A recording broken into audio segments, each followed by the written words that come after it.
Welcome back to another episode. I am Sticks. This is my best friend and co-host D-Lo, and we are too complex. We got a sports-filled episode for y'all today. Little bit of controversy and maybe some bullshit. But before we get into it, make sure you like the video, subscribe to the channel, and hit that notification bell so you don't miss any of these bangers that we drop every single week. D-Lo, it's Friday, brother. How was your week, man? The week was good. The week was good, man. No real complaints as always. Just working, taking care of the family, spending time with the family. Just doing the dad thing, doing the husband thing as much as I can because the wife is tired a lot lately. You all will figure out why soon, but don't give up too much information. They probably gonna guess. Yeah, well, I mean, but yeah, I mean, it's the week was good. No complaints, man. Glad for the weekend. Glad to get a little bit of time off. Glad to be on here doing what we've been doing for the last year and a half, 2 years. So it's always a blessing to do this, and just being me. How about you? How was your week? You do realize, D-Lo, that 2 Wednesdays from now would be 2 years, right? September the 4th was our first episode. Well, there it is. There it is. But as far as more my frequent week, now than it was, though. Oh, of course. Yeah. I mean, we figured out we figured that we needed to stay on top of the information, not be too late. So we got to make sure that we keep it rolling. That's why we came with the 2 episodes for y'all every single week for the past 3 months we've been doing this now. 2 months. Maybe a month and a half. Well, I don't know because we took some time off. We missed a couple of weeks. Yeah. But anyway, my week has been cool. Busy with the new job, bro. Like fourth quarter in the insurance world is, especially when you're working with small businesses, is very, very busy because everybody renews their insurance either December 1st or January 1st. So It's always busy around fourth quarter at the end of the year. So I'm starting to get a real taste of that. I didn't feel that pause last year because I was just starting in October. I had to get my license. I was still studying. I was in class. So I didn't really get to understand what fourth quarter felt like last year. But now, boy, it's insane. But money it ain't the fourth quarter yet though, right? Am I true? But you start preparing for fourth quarter at least 3 to 4 months out. Okay. Yeah. So if somebody's in December, you start preparing in August. If somebody's January, you start preparing in September. Okay. So so it's so. But the crazy part about mine is I got a couple of them that start in September 1st that I got at the beginning of this month. So those are rush jobs. So I had to rush those and do fourth quarters. It was crazy. But another thing that happened to me this week was I told y'all on Tuesday that I ended up winning some football tickets to the Seahawks game, right? Yep. So Wednesday I had a training, which gives they ain't reneged, did they? No. I got those tickets. I was about to say they in my Apple Wallet. We Gucci. But okay. So, but then Wednesday I had a training which gives me continued education training towards my insurance license, and it was with one of our carriers. Tell me why I won 4 more tickets. Oh, wow. They did a raffle and I ended up winning 4 more tickets. But the crazy thing about these tickets is the ones that I got that I told y'all about Tuesday, they're club level seats. So they're still with general population, but they're in a different section where it's covered. So if it rains, you won't get rained on, yada, yada, yada. You get some like exclusive different things. The ones I got on Wednesday is suite level tickets. So all you can eat, all you can drink, in air conditioned with their own bathroom. You ain't got to worry about nothing. Like I got some suite level tickets. So I wish you could experience that stadium like in an actual game, not a preseason game. And it's probably still going to be loud. But when I went out there for the Seahawks' first home game when they played they was their rivals at the time. I don't know if they're really rivals anymore. But they were playing the Rams. Okay. And we were in the box and it was so loud in that daggone box. Like I felt like I was sitting. Pulse. Yeah, exactly. Talking about college football on the game. But it's like I felt like I was with the general admission. But it was so loud out there, bro. It's gonna be dope. And I told y'all like the club level seats was gonna be nice, But I told y'all on Tuesday, I'm not gonna be able to take my daughter to a regular game ever in life again, bro, because she keep getting these perks, and she gonna be so bougie. She gonna be like, Daddy, we can't sit with these folk. We got to go back up where we was at the last time we came. We can't come out here in General Pop. I'm too good for that now. But you know, I'm just glad that I'm able to give her these experiences. These experiences in life, and she's the main reason why I came to Washington in the first place. So me being able to do these things with her and for her makes me driving 3,000 miles, 54 hours across country completely worth it, bro. Completely worth it, bro. Yeah. So that was my week. Yeah, I got you.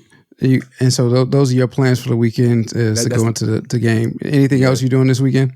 Nah, tomorrow is the game. Sunday, I'm just gonna kind of chill, relax. She goes back to her mom on Sunday evening, so I'm just gonna chill, relax, play the game, just kick it, chill out. Nothing. I got you. Else planned other than that. Yeah. So we're about to go back to the old days, to the beginning time of social media.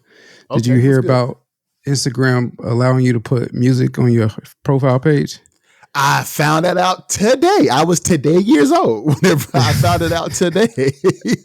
Copying MySpace. Copying MySpace a little bit. Yeah. But the thing is, though, like with Instagram, people typically don't go to your profile. They usually don't.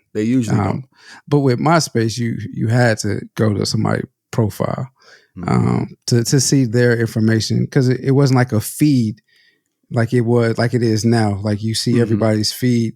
Or you see pictures in your feed, not like MySpace wasn't like that. You had to go to somebody's actual page to see what they were putting on their feed and their top 8, top 4. What music? Those were the days, boy. Oh, boy! Let me tell you something, because my MySpace page was popping, my G. My MySpace page was popping. Like there's been nothing like MySpace since, bro. And like, I don't even understand why MySpace even fell off like that, to be perfectly honest, because that was the first taste of coding that we had to have, like for real. You feel what I'm saying? Like, I don't even know why it fell off like that. Like, but you was about to say something. Go ahead. Nah, it's just, the ebbs and flows. The only reason Instagram hasn't fallen off because they take a lot of stuff from other platforms and put it in theirs. Meta bought it, and they steal ideas from other. Of course, Snapchat was the first one that had the stories.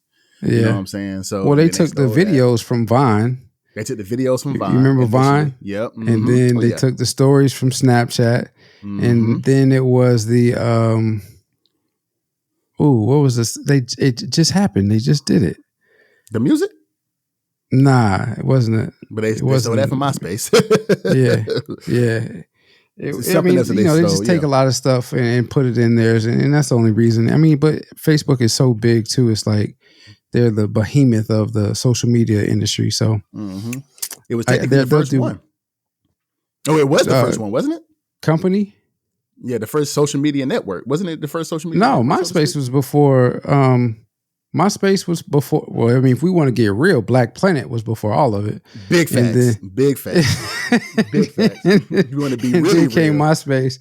And then I think it was like I had a MySpace. I had a Facebook page before I had a MySpace. Maybe I was just late, but I was still living in the dorms whenever Facebook came out, and I had a Facebook page. But then when I moved out and got me and Sam's mom got that apartment, that's whenever I finally got a MySpace. But I was probably just late. I think you was late and I could be wrong, but I remember MySpace. They might have came out around the same time, but I remember MySpace, Facebook. I don't remember Friendster, but Friendster apparently was out before all of those, and that's where the concept of Facebook came from. And got you. And then we moved into from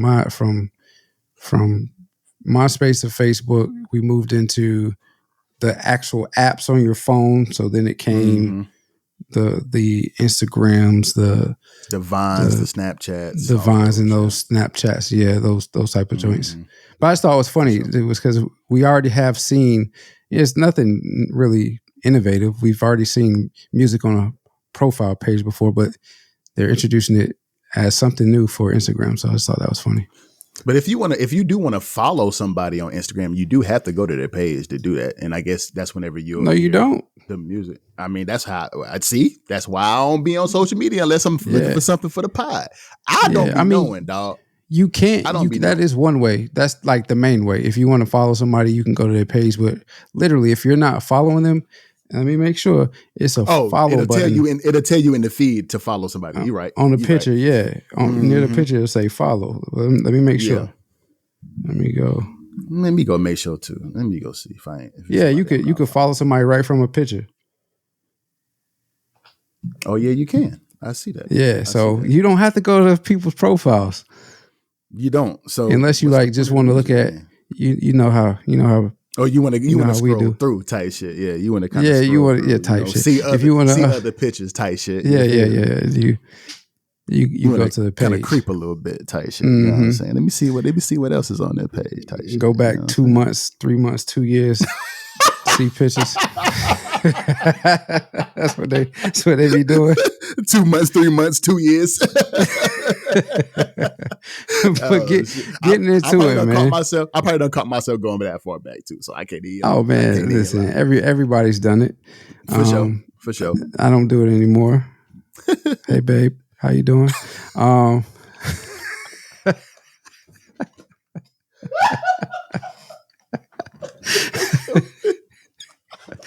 Yeah. Hey, we're getting into it, man. We got like you said, we got a lot of sports to discuss. Some not really controversy, but some weirdness going on, and some weirdness going on. Yeah. But yeah, so first one of the day, Marvin Harrison and his case that he's had with Fanatics for a couple months now. So in May of this year, Fanatics filed a lawsuit against Marvin Harrison Jr. and his LLC, the Official Harrison Collection, for breach of contract. The lawsuit claims Harrison agreed to provide Fanatics with a number of autographed cards and his participation in promotional activities, which Fanatics is claiming Harrison never fulfilled. However, we are just finding out as of recent court filings that Harrison is claiming he never signed the contract with Fanatics, and it was his dad that did so. Sticks, what are we to make of this situation with the Marvin Harrison Jr.? Let me say that again, because I said Marvin. Marvin Harrison. I was going to let it rock, but you caught yourself. I was going to let it rock. Marvin Harrison Jr., the Official Harrison Collection, and the Fanatics. The first thing that I asked whenever I saw this story, and it's been such a, since this legal battle's been going on since May, which would now be what, 5 months almost. Mm-hmm. You would think it would be quick, right? Because especially you would think it would be quick Fanatics. Something like that, and something that's like not necessarily that needs to be filed at the Supreme Court level, but it has been. Right. The first question that I thought of when I heard this story was, is he actually liable to do this? But whenever you think about it, just like D-Lo mentioned, he mentioned in his case that it was an associate that signed for him under the Marvin Harrison Collection, which ended up, like D-Lo said, being his dad. Mm-hmm. And I can see both sides, because me being, if I'm Fanatics, I'm thinking to myself, I have a signature on paper. I have somebody who is not fulfilling that legal right that we have a contract under. I need to make sure that this contract is fulfilled. I'm taking you to court. On the Marvin Harrison side of things, was like, that is my LLC. That is not Marvin Harrison. I did not physically, as personally, sign this contract. I am not liable for this contract. And it's funny how much power his dad has in this situation, that he can just sign his son's name. Mm-hmm. And then now all of a sudden his son is quote unquote legally obligated to do these things for this campaign. But and it said that he was supposed to get $1 million. Marvin Harrison don't need that money. Marvin Harrison he don't need that money. Mm-hmm. Marvin Harrison is going out there for the Arizona Cardinals, who was the Arizona Cardinals' first round pick. He's going out there for the Arizona Cardinals, getting prepped to play in his rookie season. He ain't worried about that bread. He got the contract. He comes from a Hall of Fame father who has all the money in the world. Marvin Harrison he don't need that bread. And I don't even think throughout his college career that he even took too many NIL deals. If we're being completely honest, I don't know that to be true. But you never heard Marvin Harrison you never seen him in any commercials, never heard him accept any NIL deals. You never heard anything about Marvin Harrison. You just hear Marvin Harrison going out there at Ohio State and playing football. That's all you heard. And that's good coming from the caliber of player that Marvin Harrison is, that he just taking football seriously, not worried about the bread. He just want to go out there and be a winner. That's good for him. But the first thing I thought of was, is he actually liable? Because Fanatics has a contract in hand. But that is the business acumen that Marvin Harrison and that his dad instilled in him, was to, whatever you do, put everything under an LLC. The LLC makes the money, the LLC pays you. That's some things that we as boys and as men coming up in the world, coming up from Fayetteville, North Carolina, and that's one thing that we did not learn as children, as college students. You know what I'm saying? Mm-hmm. I got debt now that I shouldn't even have. And I have 2 full scholarships and I got debt from college. Why? But nobody told me that I wasn't supposed to do that. You know what I'm saying? I had influences telling me, hey man, go ahead, and I know you got scholarships, but you need bread. We ain't got the bread to pay you because we come from this type of environment. Do what you got to do to make sure you can live while you up there. Now I got debts. You know what I'm saying? So it was a survival tactic for me, but it's a business thing for Marvin Harrison, because he was just smart enough to know, I'm getting this LLC. The LLC going to pay me for my contracts or whatever contracts that I have that I'm signed under. So Marvin Harrison is more so in the right than Fanatics is. But all of this stirred up because his dad just went ahead and signed it. And I don't know what his thought process was behind signing for his son. But at the same time, that's his fault. And now he got his son in his legal battle in the middle of preseason, in the middle of going all the way through camp, and now he got to deal with this thing with Fanatics that he shouldn't have to deal with because he didn't sign the contract in the first place. So that's on his dad. But what do you make of this whole situation? Like, what do you think he should be liable to sign him? To sign the paraphernalia. Mm-hmm. I mean, I yes, I do think he should be liable. However, I really don't know what to make of the whole situation with the LLC, dad signing, and so on and so forth. But, and I guess the question I would ask, and I'm not necessarily asking you, but the question I would ask is, was it Marvin Harrison Jr. as the signature, or was it just Marvin Harrison? Plagiarism at that point. Hey, you know what I'm saying? But even if it's not, the point I'm trying to get at, if the name is, if the signature says Marvin Harrison Jr., then, and it's under his LLC, then he's liable for that. Yeah. He should be liable to sign all the paraphernalia, participate in the activities. So, I mean, I really don't know what to make of it because of that, because, you know, you have this other entity that is a protection for him. Like you said, is to, you know, the LLC makes the money, the LLC pays him. A la what Caleb Williams was trying to do with the Chicago Bears. He tried to have the Bears pay his LLC and then the LLC pay him, but they said, no, we're not doing that. And I thought it was interesting that a couple months later, and maybe that's why the Bears said no, is because of all of this here that we're going on right now. But just a couple months before he tried to do that, Marvin Harrison was paid, the contract was signed by the LLC, and then now we're in this whole legal battle. But I really don't know what to make of it. It's a little bit of sleight of hand, a little bit of outsmarting big entities, a little bit of you're not going to get away with it. So I mean, it's interesting nonetheless, and ultimately, I do think he should be held liable and have to sign the because it's a lot to do with how the NFL works anyway, because now they can't sell his jerseys, I think. Yeah, right? They can't. They can't sell his jerseys. They can't, any paraphernalia that has Marvin Harrison Jr. on it. Football cards, all of that. None of that they can't sell. And it goes so far as almost like the NFLPA can't sell his stuff either. That I didn't see. But I think you are right. I think you are right.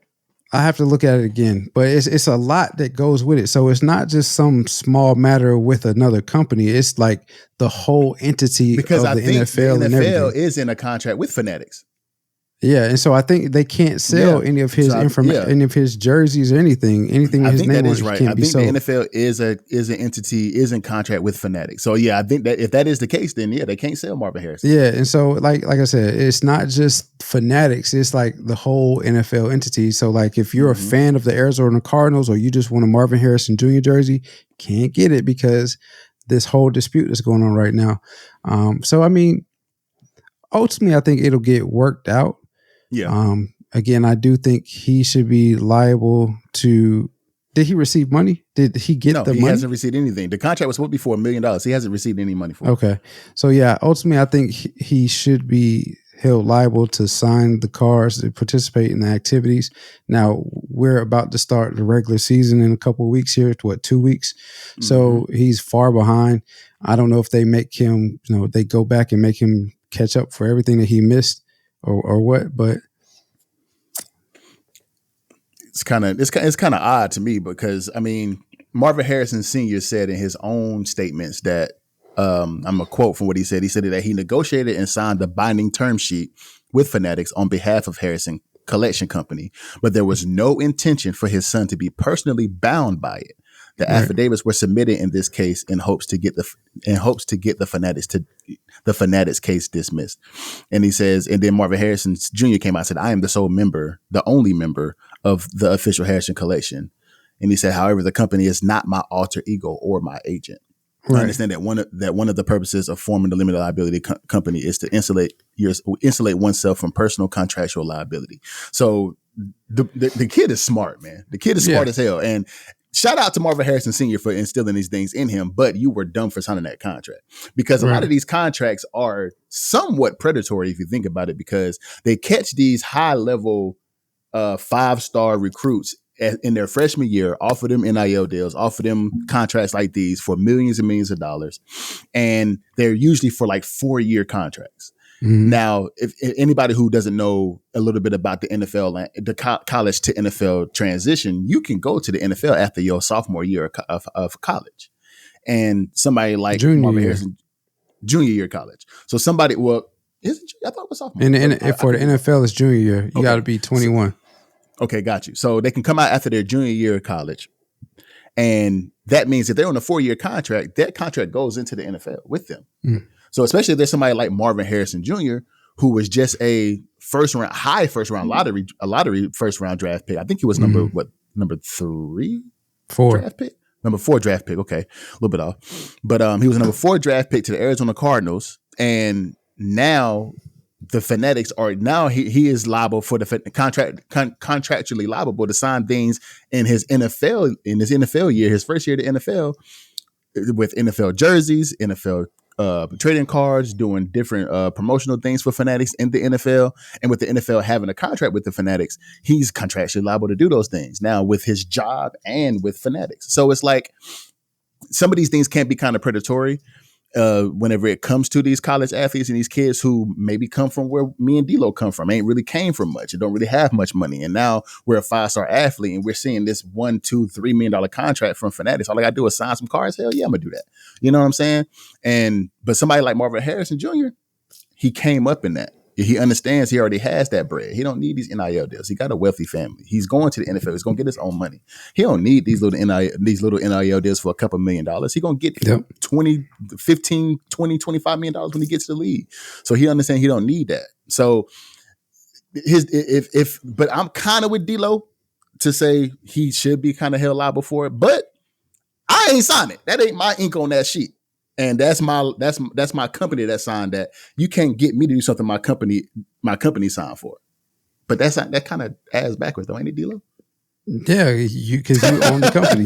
Because you own the company. You are the sole. But that's the purpose of LLCs, though. Like, and this is the financial side of things that, like you've been saying throughout this whole segment, a lot of Americans, a lot of people don't know is like the LLC is an actual protection against things of the sort. Like if you have a business, the LLC protects you, the person, from any type of damages that may be done or have been done to the business. So the business takes all of the damage, not you personally. So, and that's what it's for. But in cases like this, it seems weird to say, well, you are the only person for the business. Somebody signed the paper for you with your name for your business, but you're not held liable for it. It just seems weird. But I mean, that's how the law is set in place. So I mean, he found the loophole. If he's able to get it, then it works out for him. But I mean, ultimately, what's the end game here, though? Because my question with all of that, after saying all that, is I just read, I'll read the quote, I'll read what I just said. In update, the NFLPA has advised the NFL that Arizona Cardinals and Fanatics, they are still not permitted to sell Marvin Harrison Jr. jerseys based on the wishes of his representatives. So what's the end game here? Because if your jerseys can't be sold, you get a percentage of that, of what your jerseys being sold. So I mean, like, you don't need the money, okay, but what is the end game here? Do you not want people wearing your jerseys? Do you like what are you looking for? Are you trying to get a percentage of Fanatics? What's the end game, right? That is a good question, yeah. So that I just don't know. Like, somebody needs to figure it out, because this is where I'm like, I don't know what to make of it, because yeah, it makes sense. You got Fanatics right now on a contingency, but what is your end game? Or what is your dad's end game, or whoever's involved with this? Because you're playing in the NFL, people will want to wear your jerseys, and now that they can't because of all this legal issues, legal battles going on, where do we go from here? I think the end game is that they just want to get out the contract altogether, but most contracts are legally binding, especially if your personal name is on it. If like you said, if his dad signed Marvin Harrison Jr., right, then he is legally bonded by that contract to do whatever that contract says, low key. So right. I think their end game is to get out of the contract altogether and to be able to let the NFL sell Marvin Harrison Jr. jerseys and trading cards and things of that nature. So everybody can go back to being happy. And Marvin Harrison Jr. don't have to do the contingencies that's in that contract. He don't have to sign the jerseys. He don't have to sign the trading cards. He don't have to do all of those things. So, I mean, I think that's the end game. That's totally the end game, to just go back to square zero and not have to be bound by anything. But who knows, man? Who knows what's behind Marvin Harrison, what he's trying to do with this? Yeah. Yeah. I'm just thinking now you're off on a bad foot business wise. Agreed. With another business, because you're going to have to go back to Fanatics, you're going to have to go back to Fanatics in order to have your jerseys and whatnot. So I don't know if he's thinking he's going to get more money for this contract now, kind of like what Arch Manning did. I don't know if you heard about that, but I do. I know what you're talking about. Yeah. Arch Manning originally said that he was not going to be a part of the NCAA football game, or it's actually called College Football 25. But ultimately he was in it, and he got a better rating than what he was supposed to have.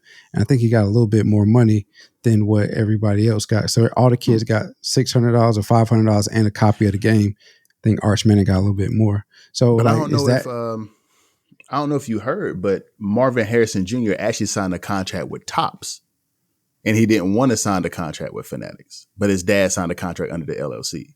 So maybe it was a conflict of interest there, and he was signing the contract with Topps and didn't want to really sign the contract with Fanatics. So, I mean, maybe that's why he wants to get out of that contract, because him personally signed a contract with Topps, but the entity signed a contract with Fanatics. So those are two different contracts.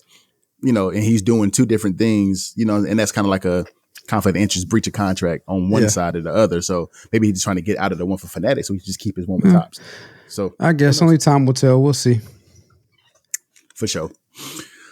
So going into the next topic, man, of course we know, and we talked about it a couple of times, that the Team USA, men's Team USA, have won the gold in the 2024 Paris Olympics. But I ain't gonna say our boy, but young boy Ant-Man, Anthony Edwards, goes on a podcast called The Boardroom at Fanatics Fest, kind of funny, where he confessed that he, KD, and Steph Curry had to be drug tested immediately after the final game against France. Meanwhile, he also mentioned that a player was also tested twice. So, D-Lo, how do you feel about them possibly thinking that the run in the Olympics was too good to be true in the tournament, and they beat France and 3 people had to be drug tested. What do you think about this, bro? I mean, we know that drug testing is a part of sports, especially in the Olympics. The Olympics is supposed to be all natural athletes. They're supposed to, participate in the games in good faith. And so that this is a part of it. I don't think there's anything out of the ordinary about it, but I do think the timing of it when Steph Curry was drug tested is a bit out of ordinary, but it's not out of the ordinary for like what the NBA policies is, where when somebody has a good game or somebody that doesn't typically have a immaculate play does something outrageous, like Denny Green dunked that one time and then he was drug tested after the game. Like that's not outrageous for the NBA, but it happens. Like they do it.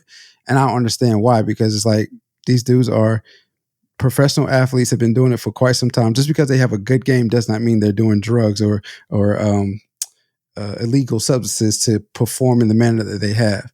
So I don't think it's a bit outrageous. I don't think it's a bit out of the norm. However, for the instance of Steph Curry, since he had the last 3 games where he averaged like going stupid 28, 30 points a game, it's like, no, we got a drug test. You can't. I think he had 37 back to back.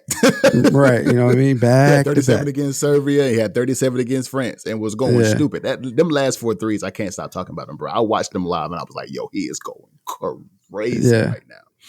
So, I mean, I think it is odd. And this is not the first time somebody has been drug tested in the Olympics after their event or after their performance or anything like that. It's not unusual. But the fact that Steph Curry was one of those that was drug tested, they were like, yeah, you out here going too wild, bro. Like, you out here shooting threes, fadeaway threes over 7-footers. You out here just going crazy. But the thing that I thought about was, and we find a way to talk about it every single episode, LeBron James. He has been the one that has been under the most scrutiny about PEDs for the past couple of years. And he not the one that was drug tested after he averaged a triple-double in the Paris Olympics.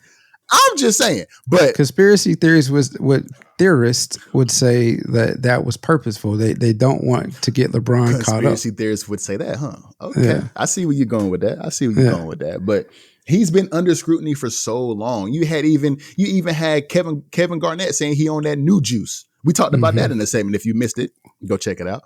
Which KD backed off of that. I'm not KD. KG backed off of that after that. I think KG realized, like, yo, I didn't mean for it to be like this, but you know what I mean? Why did you say it then, my dog? Yeah. Like, you knew that people was gonna take it and run with it. Right. But it's not unusual. I mean, you had people like Marion Jones and Carl Lewis and people like that was getting drug tested back in the day after they got finished with their meets, and even had to give Marion Jones had to give her. I was about to say Marion Jones going crazy. Yeah, you know what I'm saying? It was a Canadian sprinter that was caught and banned from the Olympics because he was juicing. So. I forgot his name. I'll look it up while you're talking. My fault. But yeah, so I mean, it's not unusual for them to actually drug test, but it just kind of takes the feeling out of winning the gold medal whenever you are celebrating with your teammates. Who? Ben Johnson? Johnson, yeah. Ben Johnson. Was he a lifter? No, he was a sprinter, 100-meter sprinter. 100-meter sprint. Okay, got you. So it was, you see, you got people that's winning meets. You know what I'm saying? Pause. In the Olympics, and they got to immediately be drug tested because they looking like they're doing a little bit too good. So we got to make sure that they actually doing this naturally. But it takes the feeling out of winning the gold medal if you celebrate with your teammates and then immediately after the game you go to the locker room. Okay, Steph, KD, Anthony Edwards, come on, we got to make sure that y'all clean. And it's damn, dog, like, can I celebrate with my boys, pop some champagne with the goggles, and can I do that real quick? Like, good Lord, what's going on? What you about to say?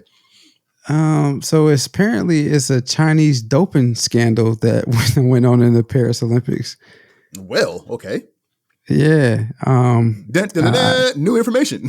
New information. So, I mean, I guess, we know athletes do, I shouldn't have said that way, do take some athletes or, small portion of athletes that participate in Olympics, they take enhancing drugs to help them perform better. But this is, to think that you're drug testing professional athletes like a KD, like a Steph, like a Anthony Edwards after they win the Olympic gold medal for basketball, to me is outrageous, because now if you were testing them for other drugs, not just the performance enhancing drugs, then I would say, okay, yeah, I mean, but, and not dry stitch or anything like that, but to test them, I ain't the feds. No, I ain't the feds. But to test them for those type of drugs when they get tested for that all the time, it's not outrageous to me, but it is kind of funny. It is pretty funny. But another part of that story, though, D-Lo, after they came back from the Paris Olympics, there has been rumors and theories and speculation and all of those things that Steph Curry had a conversation with Coach Steve Kerr that he might, after playing with LeBron James in the Olympics and that glorious run that they had and how much fun they had in the Paris Olympics, they have decided to have talks around Steph Curry getting traded or being traded or wanting to be traded to the Lakers. Ain't no way about that. How you feel about that, D-Lo? Ain't no way. Listen, there's been talks out there. Ain't no way. There has been talks that Steph Curry has went up to Steve Kerr and like, hey, I think I might want to go to the Lakers. And Steve Kerr was like, no way. You got my blessing. There's been talks. So earlier this week, we had a conversation about Bron mid-season last year during the trade deadline, potentially getting traded to the Warriors and whose legacy that would hurt. Now, let's ask this question now, again, with all the information that has come. For sure. If Steph Curry was to get traded, and I don't think it's going to happen, but if Steph Curry was going to get traded to the Lakers, whose legacy does that impact more? Because first off, they already put Steph, most people put Steph behind LeBron, even though he has just as many championships as LeBron, even though he has never left the Warriors, so on and so forth, put him behind LeBron when it comes to best player of this generation, greatest player of all time. Well, we know LeBron's up there when it comes to the GOAT conversation, to that right? Conversation, yeah. But there are circles that try to put Steph above Bron because of everything I just mentioned, him having just as many championships, his 3-point shooting or his shooting in general. How he changed the game with his shooting. He changed the game, right? Him staying with the Warriors, winning those championships, even though Kevin Durant came to the Warriors to help him win too. People try to put Steph above that. Now that this has come out, and if it does happen, and if it is confirmed that he did in fact go to Steve Kerr and say, "Yeah, I want to be out of here, man. This ain't for me no more. I'm going to go to the Lakers." What does that do for him? I sat on the hill Tuesday, and I'm gonna stay sitting on that hill, bro. I think it still positively affects Steph Curry, and it's going to negatively affect and LeBron James. And let me tell you why.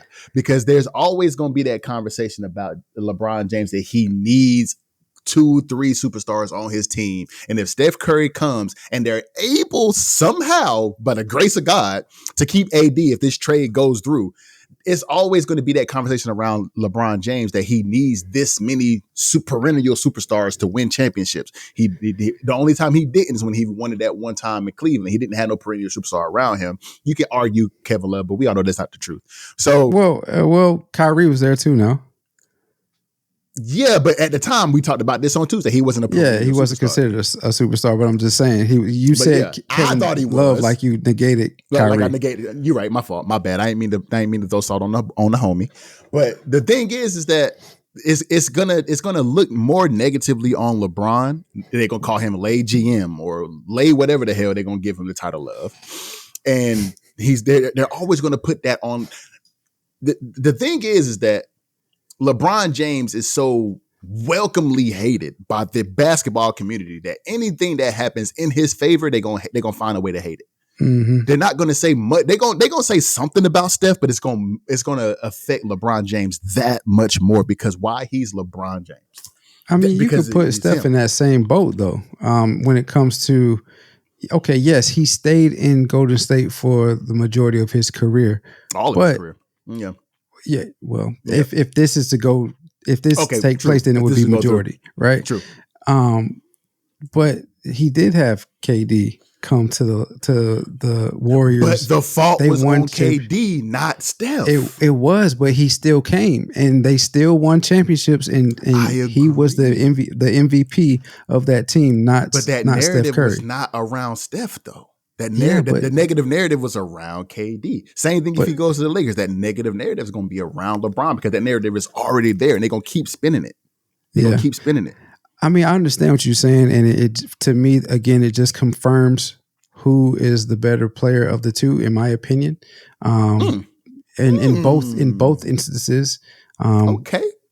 And in both instances, when KD went to the Lakers, which that was supposed to happen also. That was actually when KD went to the Warriors, Golden State Warriors, the negative storylines and all of that was around him. And now, if Steph was to go to the Lakers, it will remain the negative storylines around LeBron.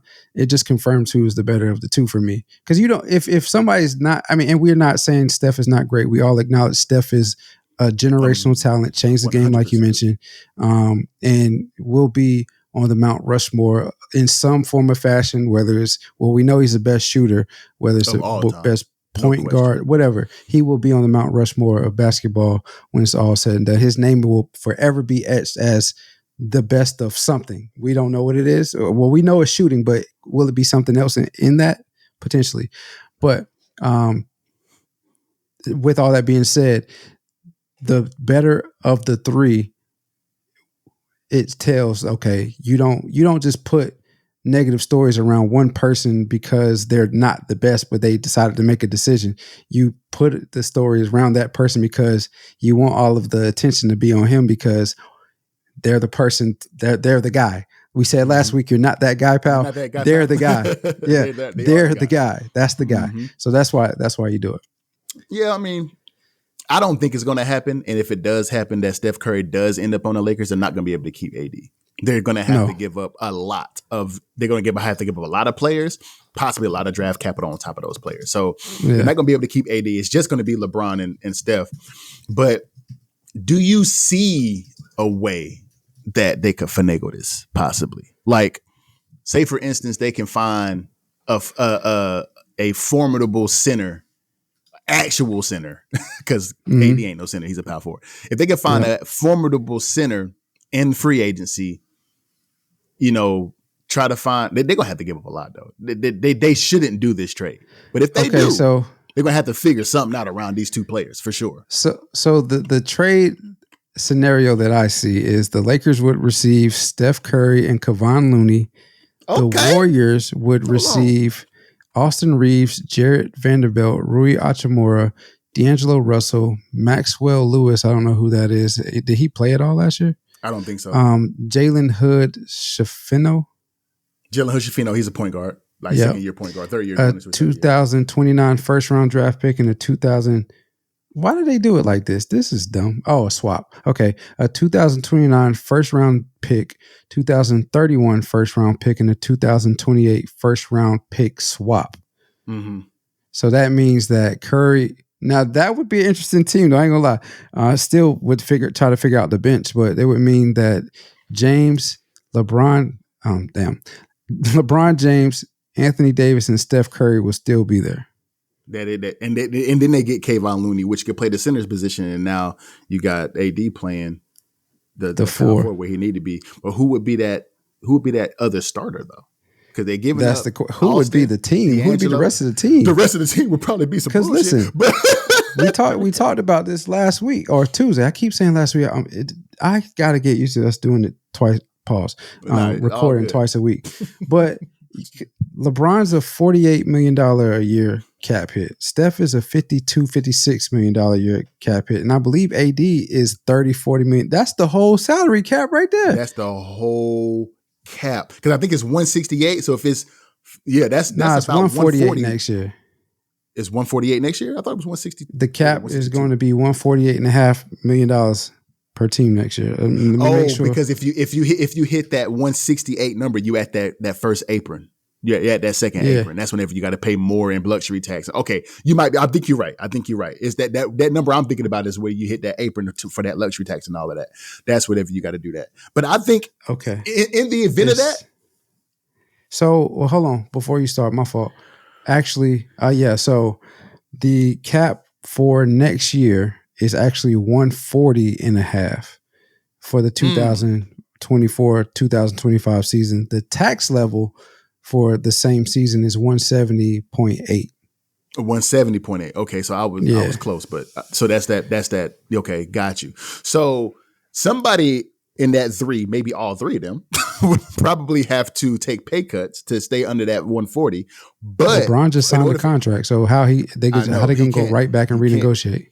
Yeah, that would have to be Steph that they would have to take that pay cut to come his contract. Steph but I don't think he will. I mean, he going into his 16th year in the league, so he might. Who knows? But then you can say that about Bron. He going into his 22nd. He tried. Year. He tried. A billionaire already. He tried to take the cut. The Lakers just didn't do nothing with it. Yeah, you see what I'm saying, hey, man? It's a tough scenario, man. The three main pieces, the big three in this instance, are there, and they're impactful even in their older years. Even AD is considered old in the NBA now. Yeah, but what's the rest of the team? Because AD's injury prone. LeBron is older, so he could very well have an injury. Steph has had injuries where he's missed games. So when those individuals are out, who do you put in? Who's taking their place? They would literally have to go into that 170 tax bracket in order to make a team around these guys, and that team would look like shit. They would 100%. Have to, the rotations on that team would have to be immaculate to where you keep one of those three guys on the floor at all times. You gotta be able to do that. But it's probably gonna be that way anyway, though. You got to. But with them being able to bring in, if that trade is to go through, with them being able to bring in Kevon Looney, they could possibly do that. You know what I'm saying? They could have a situation where they have Steph, AD, and Kevon on the team on the floor at a time. They can take AD out, bring LeBron back in. He can play the four. Then whenever you give AD some rest, bring AD back in, give Kevon some rest. So they can have a rotation around these guys. But okay, Coach Sticks, I see you. I'm just tell saying. JJ to give you a call, man. I'm just saying. Tell JJ to give you a call. Put together a couple of rotations for the boys, you feel me? But that 2K been paying off, huh? Nah, I still play the same 5 niggas on the court all the time. I'm just trying to figure out a scenario because I want to see it happen low key. It's not going to happen, but I would love to see Steph and LeBron play together. That's the only reason why I'm trying to figure out the scenario, but it ain't never going to happen. So we'll have to see what's up. Yeah. All right. Move from the NBA, or was it the NBA we talked about? I mean, we did talk about NBA, basically. NBA, but like it started out with the Olympics and the doping and whatnot. But anyway, moving on. WNBA. Dijonai Carrington called out the WNBA this week for their lack of promoting games. Her team, the Connecticut Suns, played the Los Angeles Spark in Boston at the TD Gardens, and it was sold out. In a tweet prior to the game, Carrington states, "Since we got to do our own promo, we're playing at TD Gardens tonight and it's sold out 19K plus. First W game here ever. Historic. Not even on TV, but you can catch it right here on Twitter, upside down smiley face at the WNBA." After the game, Carrington continued to express her displeasure with the league, stating, "The game should have been on national television, national television broadcast. You shouldn't have to pay for any type of subscription to see games that's this historic. It's my opinion." Sticks, is Dijonai Carrington right about her statement about the WNBA? There's two sides to this story. One side I've been talking about for the past year and a half now. The other side is that I'm on the side of say it again. Dijonai. Like you seen the Proud Family, Dijonai? Oh, that's the same thing. Okay, well that's where they got it from. You know, these millennial parents, man, they be naming their kids anything. But anyway, to get into it, I'm gonna talk about the first side. I'm on the side of Dijonai because I said that right, correct? Okay, I'm on the side of Dijonai. The fact that the WNBA should put more money into their promotional advertising. They should do that. The players should not. That they're professional players. They should not have to do their own promo for the job that they do if they're professionals. They're in the WNBA. They should not have to do their own promo. She definitely has a point, especially like you said, it's their first game ever playing in TD Garden. If for those that don't know, that's the arena that the Celtics play in. Mm-hmm. It's the first game. It's in the story game in TD. It was sold out. TD Garden can hold more than 19,000, but for a WNBA, all the tickets were sold out. It was a sold out arena for a WNBA game. It shouldn't have to be on a streaming service for you to be able to see this game. It should be for something like this. It should be local, at least locally televised, or on a grand scheme, if you want to grow the business that is the WNBA, it should be nationally televised. Everybody should be able to see this game. I do agree with Dijonai. On the other side, though, which is where all of these TV shows, the WNBA players, all of these women and some men fail to understand and fail to mention whenever they're making these arguments for the WNBA is they don't have the budget. They don't have the money to put into advertising. The only time I live in Washington, we have a WNBA team here. We have the Seattle Storm here. We have that team. I've been to a game or two. It was fun. I talk about it all the time. The only time I see promo for the Storm, for the Seattle Storm, is on social media. There is no commercials. There's nothing on YouTube usually. They don't have the budget to advertise like they're screaming for, like they're making it seem like they have. They don't have it, bro. They're 12 to 14 million in debt on average every single year for 27 years. And they're on pace to have a $50 million loss this year. They don't have the money. Why do these players keep coming out talking about what the WNBA should do with what bread, bruh? They gonna go back and ask Papa NBA to give them some more money, to give them another allowance? The fuck are you talking? Bro, stop acting like people need to stop acting like the WNBA got this money they don't have. What advertising they gonna do, Dijonai? Y'all ain't got the bread. And that's not your fault, sweetheart. That's not your fault. Because you are doing everything that you're supposed to do to grow the game. You're an amazing player. You're doing everything that you're supposed to do. You are the advertising, love. Unfortunately, what you sent out there on Twitter is y'all's advertising, because the WNBA don't have the budget. Unfortunately, the game isn't global enough. The game there's not enough eyes on it. There's not enough viewers on the game right now. You have two people in the league, which is one we're going to talk about here in a minute, that's trying to grow the viewership on the league. You being one of them as well. You being another player in the WNBA as well that's doing that, but they just don't have the budget. What do you want them to do, bro? They're trying not to go under every single year. And the only reason why they're still in business, the only reason why you still have a job in WNBA, sweetheart, is because the NBA is subsidizing y'all. Otherwise, it would have been out of the league 10 years ago, 17 years ago, probably. So, like, we need to stop acting like, we really need to stop acting like the WNBA is, they're just this profitable ass league that has all this money to spend when they don't, bro. They just don't have the bread, dog. What are they going to do? What you think, D-Lo? I mean, you said what I was going to say. The WNBA should do better. However, the WNBA doesn't have the money to do better. And until they mature into the company, the business, the sports brand that does have the money to do it, players are going to have to continue to do this to bring attention and awareness to the game, the WNBA and whatnot. I mean, we know about the WNBA. Yeah, it's been around for 26 years. Mm-hmm. Some of us have checked games out. Some of us enjoy watching it. Some of us don't. But we know, and again, Sticks has mentioned, they're continuously in the red, way in the red for their league. So where are they going to get the money to promote the game when they're already trying their best to grow it by being in debt, by offering perks this year that they have never offered before? They have their own chartered planes now, so on and so forth. So, I mean, like, if you're doing all of that to help grow the game, you're going to have to cut corners somewhere. And it's the promo portion of it is where they're cutting the corners, because they think organically, if they can ride the coattails of a Caitlin Clark, of a Angel Reese, of a Dijonai Carrington, so on and so forth, of a the star of the league, Aja Wilson, the Breonna Stewarts of the world, if they can ride those coattails long enough to where the game catches fire and people do start to pay attention, and they can sign these big contracts like the NBA has, like the NFL has, like MLB has, so on and so forth, then they can start to do some of these different things that we see the men have. But until that, they won't. They're going to have to do what she did. Promote before, speak about it after, and hopefully enough ears perk up and listen to it, and then things start to happen. Money starts to flow in.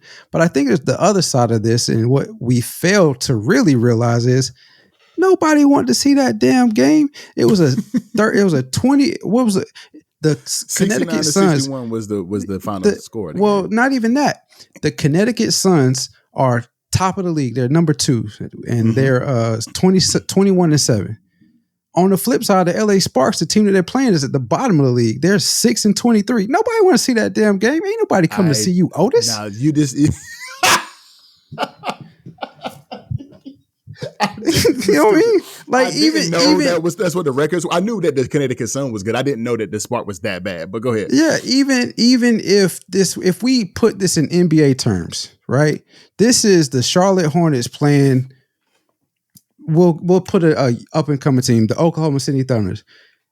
It could be a good game like it was, but realistically, nobody want to see that. I shouldn't even say that because the Oklahoma City Thunder have Shea and all those young stars. They were the number one team in the West this year. So people want to see those young stars. Sure. And the comparison, I'm trying to think of a good team that has no real stars on it. That would be like that would honestly be like whenever I'm just gonna go back to my days of playing babasketball in college. That would be like Duke playing NCCU. Nobody. Yeah, but at least Duke had stars on the team. You know what I mean? True. What I'm trying to say is the Connecticut Suns. What I'm trying to say is the Connecticut Suns, while they're good, they don't have a star on the team. Like no Aja Wilson on the team. No. So why would that be a national televised game? So a good team with no stars playing a terrible team with no stars. I don't want to see that game. Agreed. So and that's what I'm saying. And the fact that is, and not to bash these women, but and the fact that the game is just not for most people. It's just not fun to watch, especially sports fans. The WNBA game is just not fun to watch most times, especially if you are scoring 69 points in the game. Whenever I can go watch another game that they scoring 120, I'd much rather watch this one over here. They're scoring double the points. So like, I don't know, man. I ain't mean to cut you off, but it's just no. You good? I was wrapping it up anyway. I see what Dijonai is coming from, and I see what she is saying is true. But the reality of the matter is that y'all just don't have the money in y'all's league, love. Unfortunately, y'all don't. And that's what most people need to get in their head whenever they're talking about equal pay and, percentage of revenue shared and all of these terms that people keep throwing out without the one underlying issue. There is no fucking revenue. When y'all gonna get that through y'all brain, bro? Stop talking about Sticks, this bullshit that's like with the WNBA. That's like, and I ain't trying to disrespect them, but that's like me and you going. We got this pod, and we say, "All right, man, let's go on. Let's do a tour. Let's do a show. Have big crowds like a Cam and Mace, Mace or Ocho and Unk. Man, you got to know how disappointed we would be trying to go on tour and expecting our fans to pop out. Come on, bro. Right. Come on, bro. Like that's what I'm saying. That's the comparison. 1,400 subs now, but we've been doing this for 2 years. Our podcast ain't crazy like that. We got some people coming back, watching this and commenting and talking to us. But that would be that was a great analogy. That would be like us popping out to trying to do a meet and greet event and expecting people to show up. Boy, stop. Go to your date. Go back and sell some insurance. What you doing out here? What you talking about? Like, come on, man. Like, stop the bull crap, bro. Like, y'all at what point do we expect the WNBA to turn the corner and start to see some profit to where they can do stuff like this, to like Dijonai is requesting, to promote games, to have nationally televised games, sign these bigger contracts? Because they were in a contract along with the NBA to have coverage, but now that the NBA has all these different contracts, they've kind of been excluded, the WNBA. Mm-hmm. So at what point do we expect them to say, all right, the money for it is starting to come in. Don't tell nobody, but now we're going to start promoting the game. If they do it right, it's going to be in two different ways. is going to be within these first 5 to 6 years of Caitlyn and Angel, or within the first 3 to 4 years of Juju.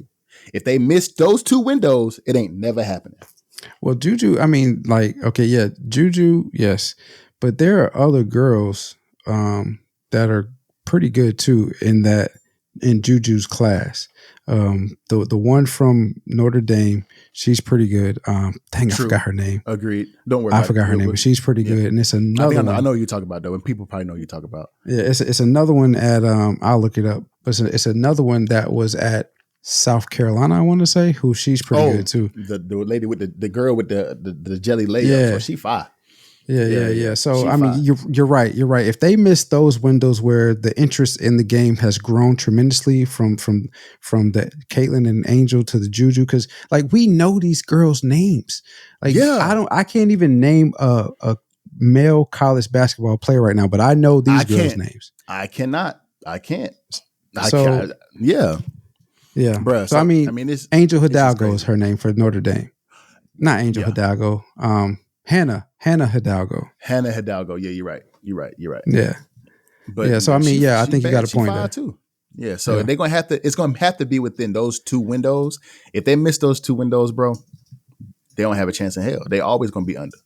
They're gonna have to capitalize on the attention that these girls are bringing right now, because, like D'Lo said, we know these women. We know these girls, bro. Like I can't. D'Lo has a point. I cannot name one college men's basketball player right now. I can't name one. I couldn't name one last year. Honestly, if I'm being real. But I knew Angel, I knew Caitlyn, I knew Juju. Right. We did segments on the podcast about Juju and Angel and Caitlyn. We didn't do none on men's basketball. Yeah, we did. We did one. Final 4. But that was it. We didn't do nothing on men's basketball. We've done multiple segments on these. Probably about 10 segments. 6 of them about Caitlyn. So we know these women. So they're going to have to capitalize off the popularity that these women are bringing right now and the next wave that's coming in with Juju. Otherwise, they're going to miss their window to actually bring in revenue and not be in the red for the past 27 freaking years, bro.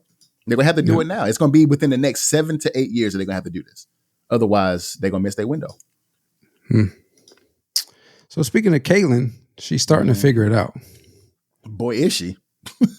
She's starting to figure it out. I mean, she still has the haters saying that she's not that good, but she has improved, in my opinion, she's improved tremendously from the start of the season until this point.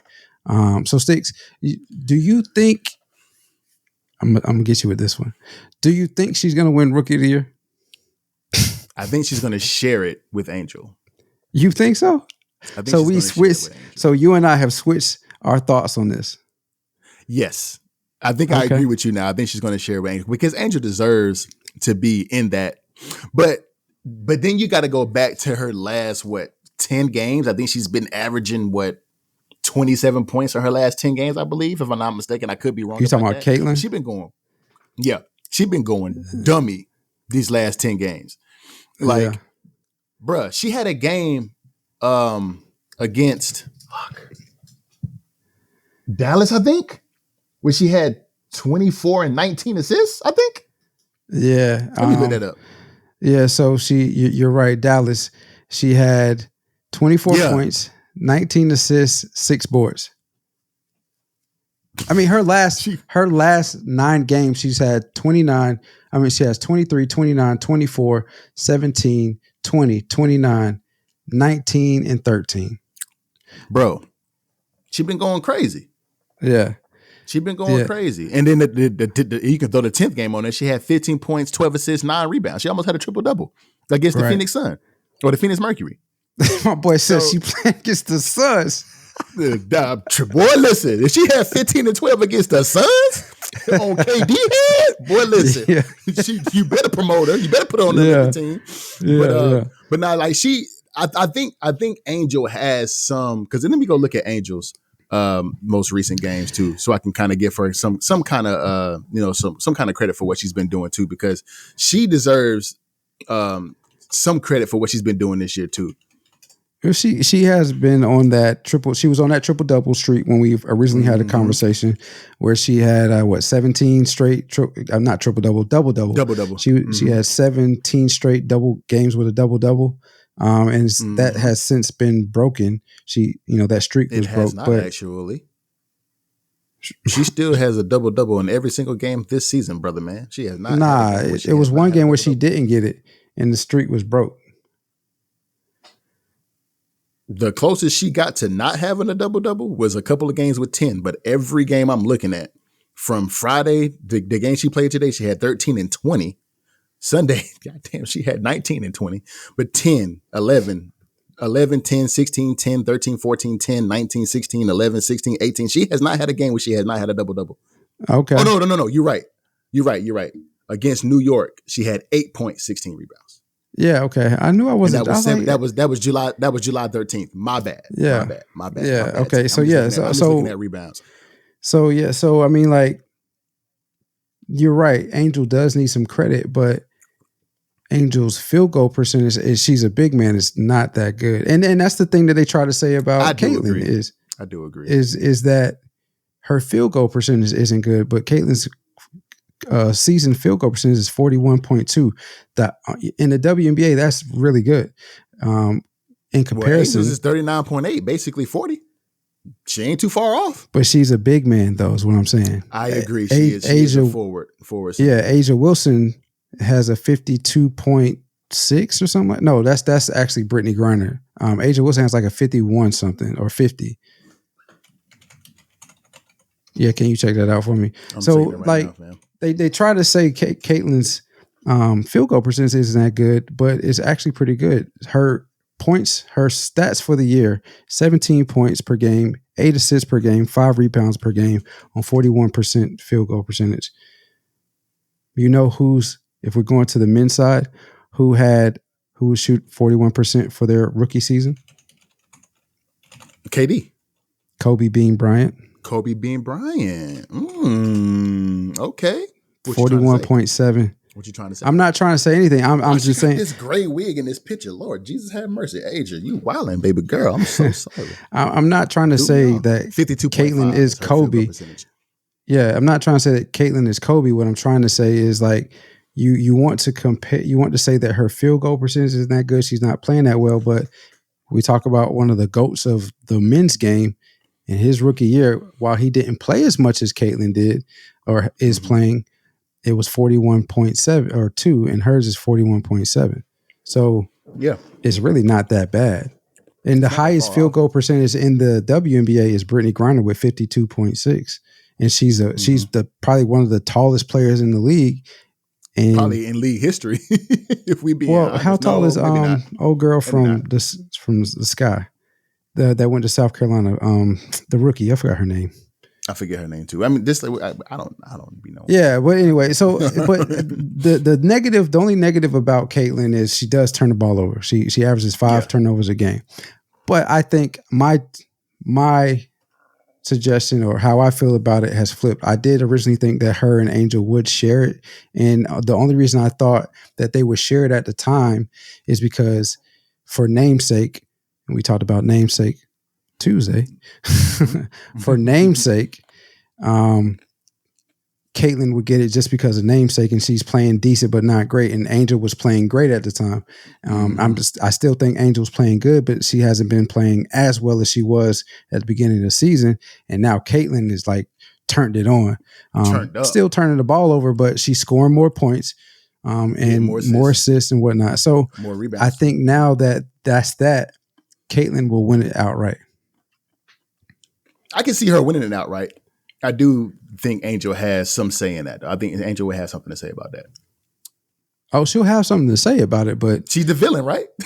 Yeah, she'll have something to say about it. But I mean, I still don't think. I don't think if it depends on how the season ends. But if it was to end today, in my opinion, Caitlin Clark is your WNBA Rookie of the Year outright. Solo Rookie of the Year outright. Gotcha. Solo. Okay. No co-Rookie of the Year, nothing. I can concede that. Yeah. Moving into the last topic of the day. So somebody posted on Instagram, or tweeted actually, yes. And we saw it on Instagram. You sent it to me actually. Yeah. That The question was, would you say that Future's run might be better than Lil Wayne's run?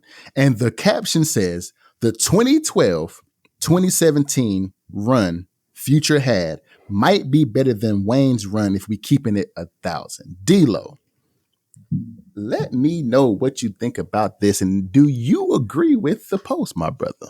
I don't like it at all, Russ. I don't like it, Russ. I don't like it at all, Russ. For everybody that don't know what I'm saying right now, Russ Parr in the morning. That used to be, I forgot the dude's name, but that was one of the skits.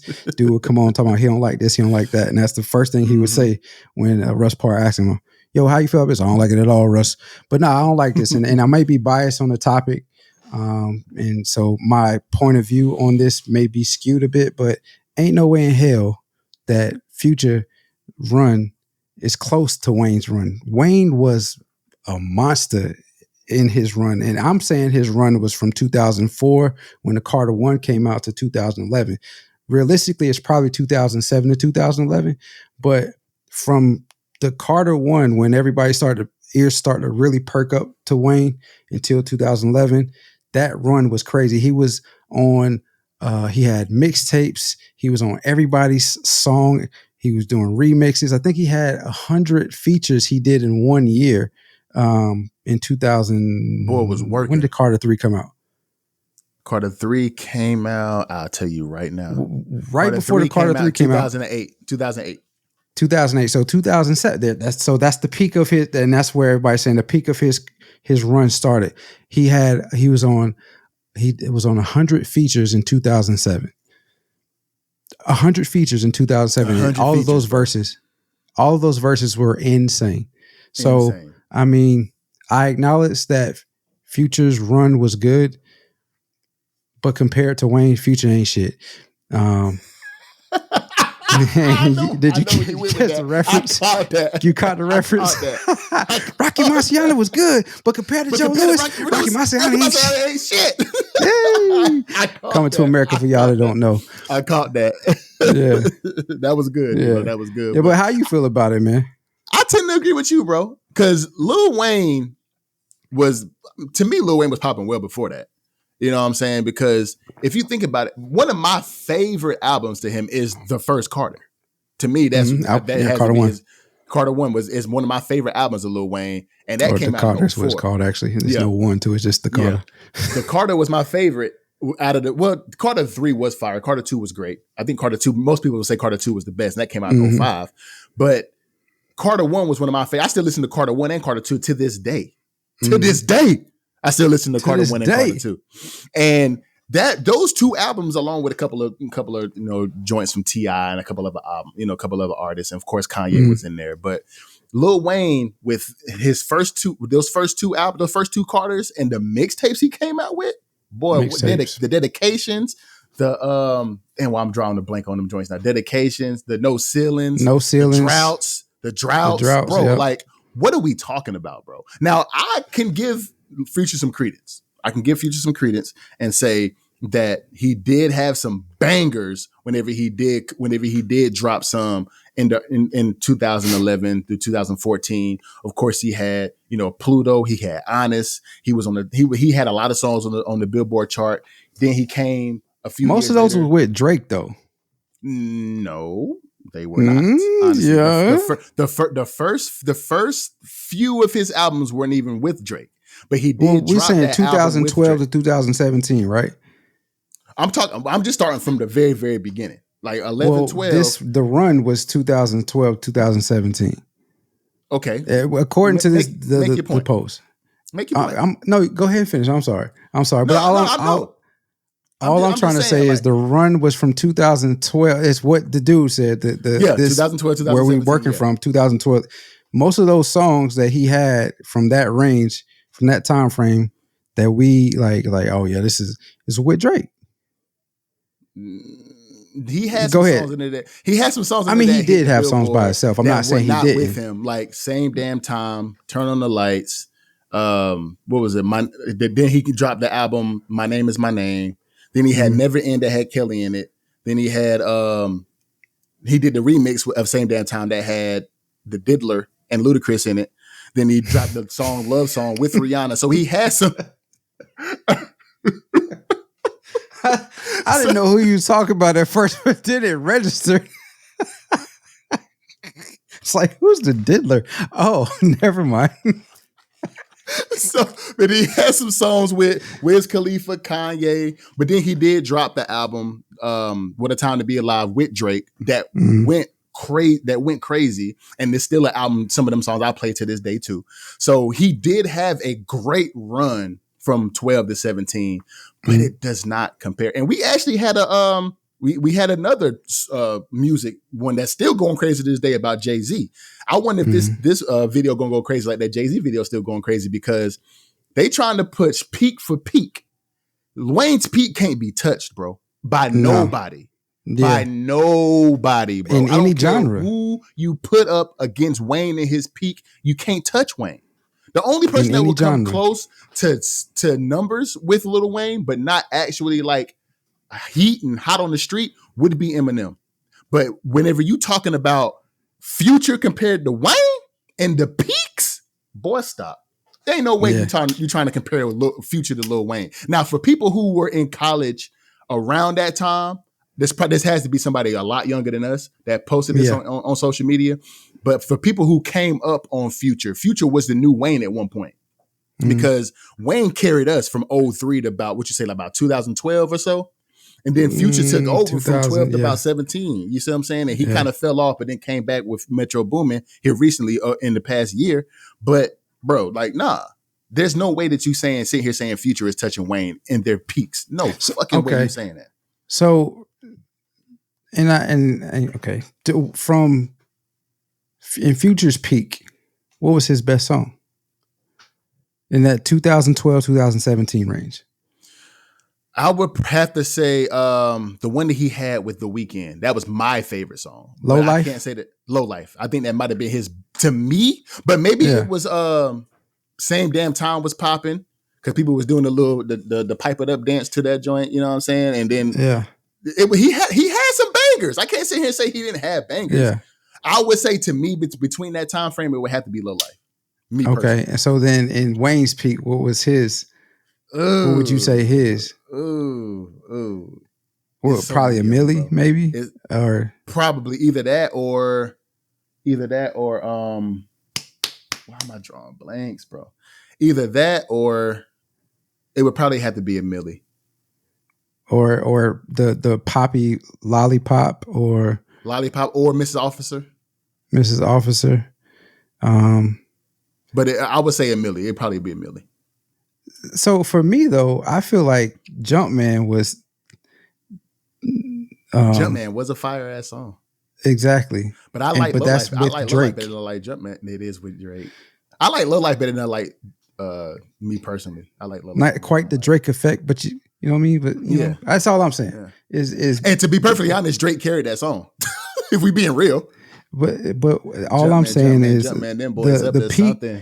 Because listen, like 2 or 3 weeks out that country. 2015 was when that album came out. What a Time to Be Alive. Yeah, and that album was played every weekend because I remember because the Panthers was going crazy that year, and we was and Cam and them was bumping it out of that song, out of that album, and so I considered 2015 to be the height of Future. And listen, I already said it. I'm biased, so I like Future, but I don't like him better than Wayne. But I consider Future 2015. grew on me, but I definitely don't like him better than Wayne. But he grew on me. Yeah, 2015 was the height of Future, and he was with Drake, who we know what Drake brings to the table when he's on songs. He has an effect on how the music is played. So I mean, that's just me. But are we overhyping the body of work for Wayne? Hell no. The fuck no. Everybody, bro. Hell no. We ain't no way we overhyping it because everybody knows Wayne. Everybody knows Future too, but even people who, because the reason why I say Future grew on me is because I had a young lady I was dating, you know her name, that grew up, it was in college around that time where Future started to pop. Dark skin. I mean, you don't put me on blast like that on the pod, bro. You know her name. You know who it is. You know all of them, dog. Come on, you ain't my brother, man. Stop playing with me, bro. But no, just put me on blast like that. My fault. but she grew up in that time whenever Future was starting to pop. Like she was in college around that 2010, 2011, 2012 kind of time frame. But the crazy thing is that she also understood who Lil Wayne was, and she would probably even say that Lil Wayne's peak was way better than Future's peak. Everybody knows that. So I still listen to the mixtapes from 2004, 5, 6 to this day, bro. Like I don't listen to much Future, but I didn't really grow up on Future. I grew up on Wayne, but I still listen to some Future's music. Like a lot of his music was great, but I'm not listening to him over Lil Wayne in any instance. But we old heads, though, so who we gonna tell? Yeah, and that's what I'm trying to consider is the fact that because we grew up on Wayne. Wayne started really getting hot when we were like just figuring out who we were as individuals, and now that we do, and Future is coming behind, it's like, well, he has nothing on Wayne, and I would venture to say if young cats was to really sit down and listen to Wayne's body of work and compare it to what they've heard of Future, they would feel the same way. But I agree. Like you said, the person that tweeted this, put it on Instagram, whatever the case is probably much younger than us, or if not much younger than us, he's right at his, maybe at his 30s. And it was like, Future was that guy, but he has nothing on Wayne. I'm sorry. Nothing. This is zero. This is zero on Wayne. Even when Wayne tried to do his little rock and roll thing, still nothing on him. Right, because I actually can see that. Yeah, that Wayne rock and roll album was trash, but it was but still he came back and because he did that rock and roll album because he couldn't put out the other Carters, right? Because he wasn't getting. So, I mean, well, we know Wayne wanted to be that rock star, and so he dabbled in that, but he really did it because he couldn't put out those Carters and whatnot. But I mean, all of that stuff, I mean, when I saw this, I was like, ain't no way people feel like this, but maybe it's something that we talk about for sure. Anyway, man, let's get up out of here. Episode 79. 79. Episode 79 in the books. In the books. And you said two Wednesdays from now is going to be our 2-year anniversary? 2-year anniversary. Well, 2 Wednesdays. That's crazy. September 4th is our 2-year anniversary, bro. First episode ever to drop was September 4th. We've been doing this 2 years? 2 years, Dunny. 2 years. It do not feel like we've been doing this 2 years. I'm it be don't, real with you. But I know that's a good feeling to have. That's a great feeling to have with the podcast. We will only be on episode 81, and so probably. Dang, 2 years and we're only on episode 81, and we just started doing twice a week.